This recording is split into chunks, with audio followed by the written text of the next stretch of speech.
I'm going to try to keep this video as short as possible. My first motive and intention was to make a much longer video, but I'm going to keep this short. The question I have, are the so-called Black Americans jealous of the Africans from the continent? Yes, I'm going to repeat that again. Are the so-called Black Americans jealous of the Africans from the continent?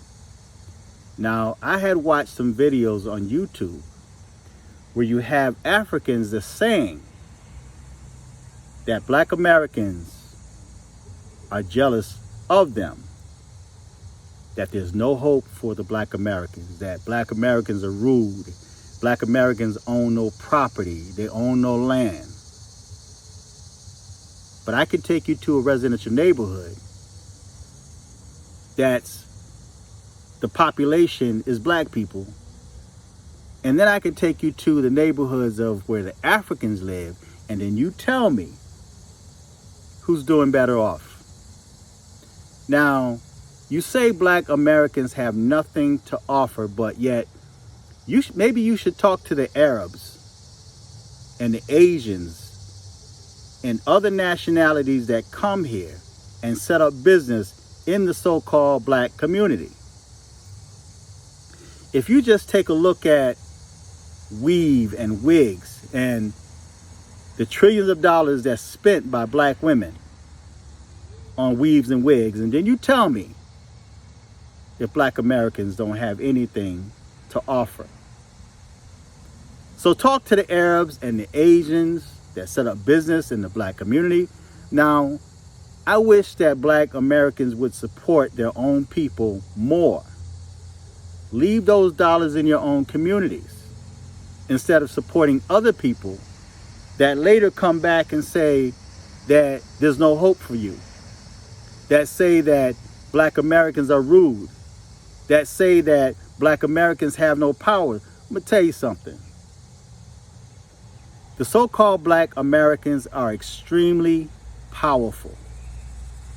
In spite of all of the shortcomings that the so-called Black Americans have, Black Americans are quite powerful when they really put their minds to it.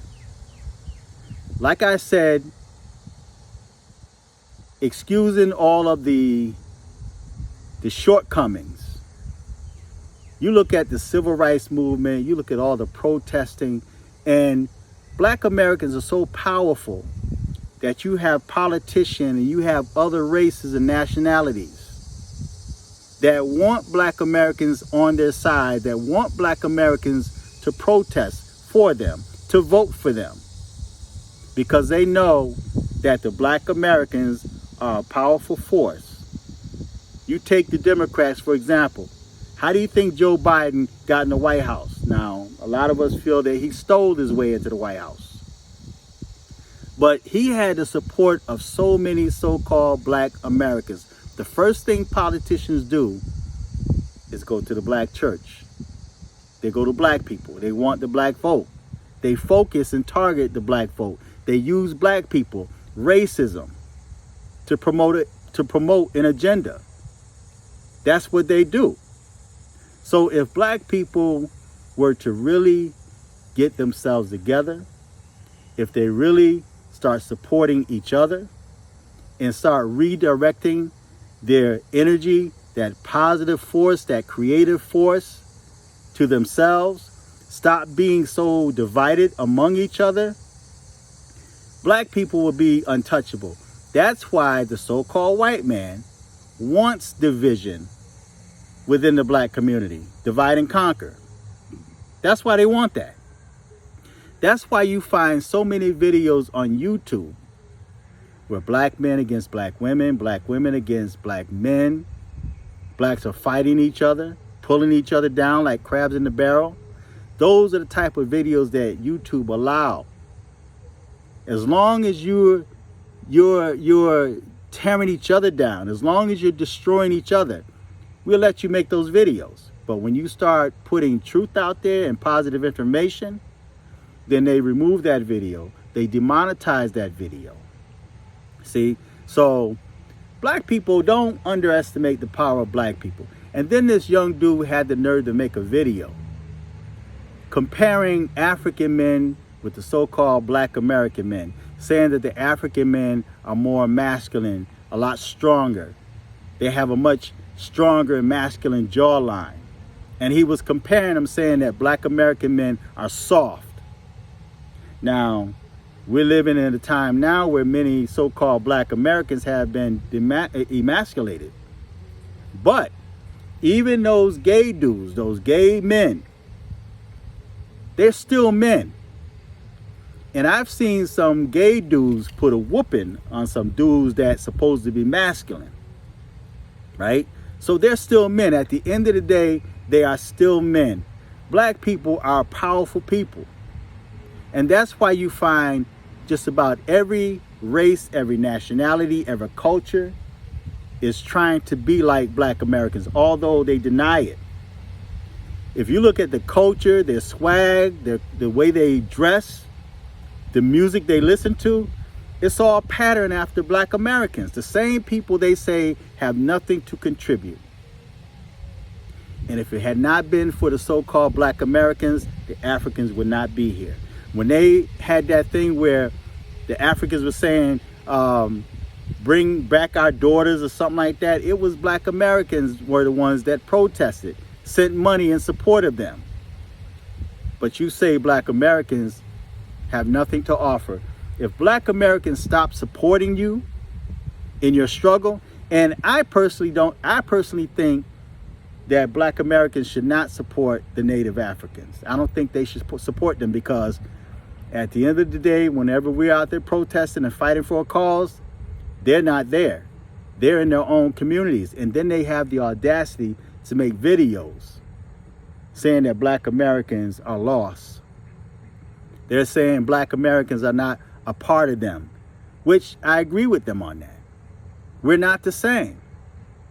But if you're going to come here, at one point in time, I remember, and I said I was going to keep this short, but I remember when the so-called Africans from the continent refused to even refer to themselves as black. They would tell you, I'm not black, I'm an African.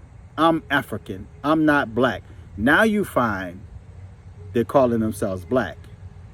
You have Africans that's trying to box. You have Africans that's trying to rap. You have Africans that's now celebrities, actors, because black people, the so-called black Americans, gave them a shot, put them in movies, put them in music. And now you have the audacity to say that black Americans have nothing to offer. Well, if you feel that strong against so-called black Americans, then you really need to separate yourself, man. Don't have anything to do with it. Leave the culture alone. Leave everything about black Americans alone. And like I said, black Americans have their faults, but at the end of the day, they're an extremely powerful force. And that so-called white man that you bragged about, saying that he allowed you into this country, and it wasn't black Americans because, according to you, we don't own nothing. I own my own house. I own a business. I own a few businesses, right? Just because we don't show them off, and just because you watch too much TV and you look at the media propaganda against the so-called black Americans, now you're starting to form your opinions and your judgment to make yourself look better than the people that helped to get you here, that supported you, that fed the starving Africans. Africans didn't protest over here. They didn't send no money over here to support the so-called black Americans. You didn't do that.